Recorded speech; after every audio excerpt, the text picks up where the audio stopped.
ทักทายสบายดีเนาะพ่อแม่พี่น้องว่า FC ทางฝั่งไทยแล้วก็ทางลาวแล้วก็ต่างประเทศนะพี่น้องเนาะมื้อนี้บ่าวพรสิพามาชมงานดอกงานแต่งหรือว่าเคยสู้เนาะมาสู้อยู่เฮือนเจ้าบ่าวเจ้าสาวนะพี่น้องเนาะมื้อนี้เนาะเจ้าบ่าวมาสู้อยู่เฮือนเจ้าสาวเด้อพี่น้องเด้อมื้อนี้เป็นงานแต่งธรรมดานะพี่น้องเนาะฮิตตามคลองนะพี่น้องเดี๋ยวท่านผู้ชมมาเบิ่งกันนะพี่น้องเนาะสิเป็นจังใดนะพี่น้องเนาะให้ท่านผู้ชมได้เบิ่งเนาะอันนี้เป็นเงินเจ้าสาวนะพี่น้องเนาะอันนี้มีเงินเจ้าสาวนะพี่น้องเนาะอันนี้ไม่มียังเนาะเราก่อนสิประกอบส่วนเงิน50,000กีบแล้วก็ถ้วย4ใบนะพี่น้องเนาะมันเป็นตำฮีดเนาะประกอบน้ำจิตน้ำใจเล็กๆน้อยๆนะพี่น้องเนาะออนไลน์แต่ว่าน้ำจิตน้ำใจนะพี่น้องเนาะอันนี้เป็นเค้กเนาะเป็นเฮือนมหัศอันนั้นนะมหัศเชิญนะพี่น้องเนาะเห็นป่ะอันนี้เป็นเฮือนเจ้าสาวนะพี่น้องเนาะนี่เป็นเฮือนเจ้าสาวมีผ้าควันพร้อมเลยพี่น้องเด้อมีเฮือนนั่นมีเจ้าสาวพร้อมเลยเนาะเอาไปเลยป้าไปเลยมาปรันมูยาเด้อมาอย่าได้ประกอบไหมมีไข่อย่างตัวเดียวthôi có đây vai mà con nhiều à đâu đâu là dạ thôi điนี่เนาะเป็นเมย์เป็นเมย์ของเจ้าภาพเป็นของเจ้าสาวนะพี่น้องเนาะอันนี้เค้กเนาะมีคู่เนาะนี่เลยเฮือนเจ้าสาวพี่น้องเอ้ยนี่เห็นป่ะเฮือนเจ้าสาวอยู่ไซเจ้าสาวนะสัมภาษณ์เจ้าสาวเลยอันนี้เป็นเจ้าสาวนะพี่น้องเนาะเป็นเจ้าสาวนะพี่น้องเนาะเห็นป่ะอันนี้เจ้าสาวกำลังเต้นโตเนาะอันนั้นเพิ่นพี่น้องเพิ่นเนาะมาแต่งตัวซอยเนาะพี่น้องเนาะนี่ธรรมดาเลยพี่น้องเป็นชื่อมือสันวันดีมื้อนี้พี่น้องเอ้ยเอาเดี๋ยวก็ก่อนสิพาไปชมบอลพระเจ้าเฮ็ดกินนะพี่น้องเนาะพระเจ้าแต่งกินอันนี้เป็นผู้สาวนี่ผู้สาวยังโสดเด้อพี่น้องเด้อนี่ผู้สาวประจำหมู่บ้านนี่เห็นบ่คือตั้งอะไรนี่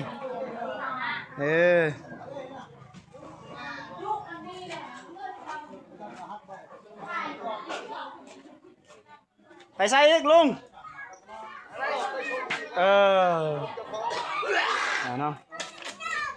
มีตู้เนาะตู้ประมาณสุดหนึ่งพี่น้องตู้ประมาณสุดหนึ่งนะพี่น้องเนาะมันมีเสียงตู้เล็กๆน้อยๆพี่น้องเอ้ยเดี๋ยวสิพาไปชมนะพี่น้องเนาะมีครัวเฮ็ดกินนะพี่น้องเนาะมียังในเฮ็ดกินเนาะทำสเตเบิลมาเพียงเนาะ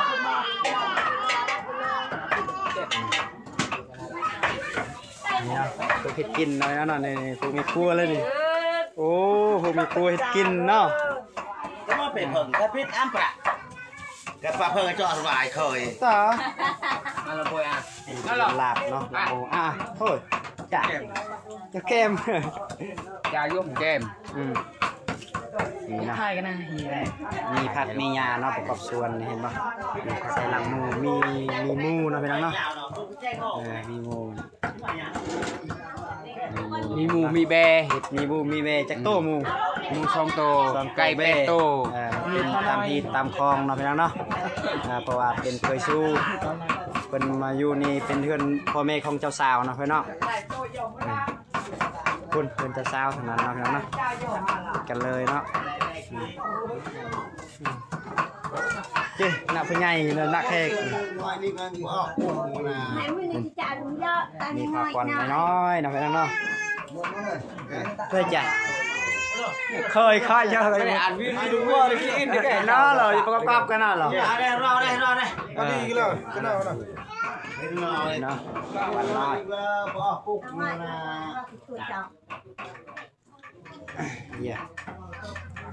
ลองขับบื้น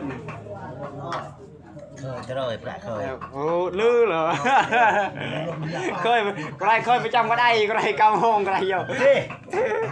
คือไปแบ่งแยกเจอนี่เป็นการจำนะตามจำทำที่กำคลองนะครับคือว่าใครอยู่นี่การเล่นชวนมีแห่งเกิดจริงแล้วก็ยายใครเจอบ้านชวนเด้อ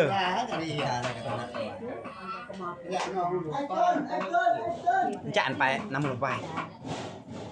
จะช่วยกันไปน้ำหมูไป 300ด้วย อันคุณครัวเป็นอันนึงกล้วย โทษ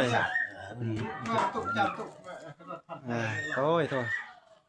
ว่าเคย เพิ่งแน่ อันนี้จะเป็นหลักการเนาะเพราะว่าหลักการในบ้านเฒ่าแก่เนาะอย่างเนาะจะเป็นเฒ่าแก่น้องครบนะมันเนาะยายทายเมื่อกี้เหรอยายทายเลยเหรอ มันเลยหลักเลย อนุมตลาดเลย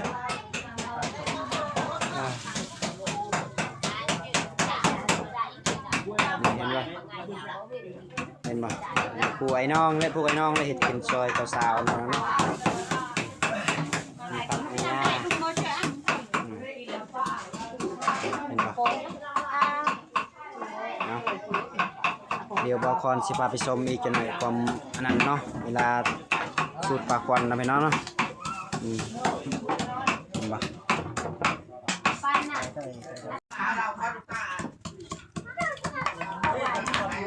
มีหลับเบเนาะเป็นคำผิดน้อย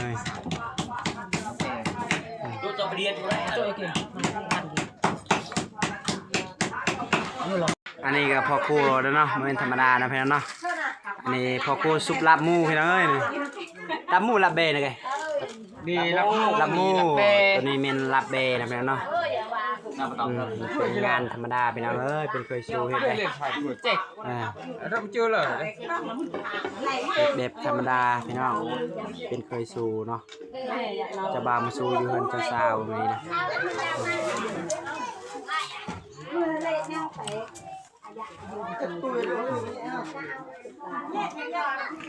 เห็นปะใส่ชุดละบูเอ็ม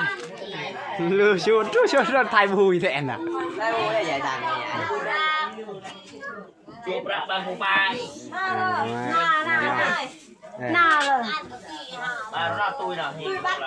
พวกมาแต่งกินนะเพื่อนเนาะพวกไอ้น้องตักนำเนาะตักนำพี่น้องมาช่วยแล้วเป็นงานธรรมดาพี่น้องเอ้ยตักนำเนาะสมัยนี้ใครแน่ก็ตักเขาตำเขามีแต่ตักนำเนาะทานแกดุยไปฮะ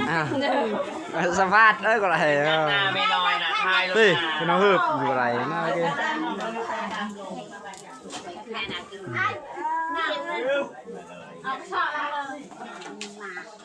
ให้อุ่นจะดูแย่เจ้าแย่ดูไปไหนมันสุกลากันนะเนาะตั้งหักไปมันก็ตั้งเวลาใกล้เลยไม่ใช่เราช่วงอะไรเนี่ยมันเย็บเลยมาเลยผมเวลาก็กลับเมย์ถูกไล่เนาะบ่ถูกไล่มาที่หมอเรื่องราวถูกไล่ที่พูดหน้าไรจะถือไรตะแงะถูกไล่แล้วเต้จะลมนี่เป็นไก่นะไก่น้อยเป็นเนาะแต่ว่าไก่จำฮิตเลยฮิตธรรมดาเลยเป็นเนาะนี่ประมาณเป็ดโตเลยเดี๋ยวบอคอนเชียร์เทบายตื่มนะเพื่อนเนาะคุณเจ้าสาวมาแล้วเพื่อนสิเข้าสู่ควันนะเพื่อนเนาะเจ้าสาวก็ต่างวัยกับเจ้าบ่าวเพื่อนเอ้ยเห็นป่ะบาคอนสิอธิบายเลยแบบว่าเจ้าสาวเนี่ยอายุประมาณ40ปลายและ42เจ้าบ่าวประมาณ62เลยสาวปลายผู้พี่ลื่นกันพี่น้องเห็นป่ะเดี๋ยวมาหาเจ้าบ่าวก่อนพี่น้องเห็นว่าจะมาจะช้า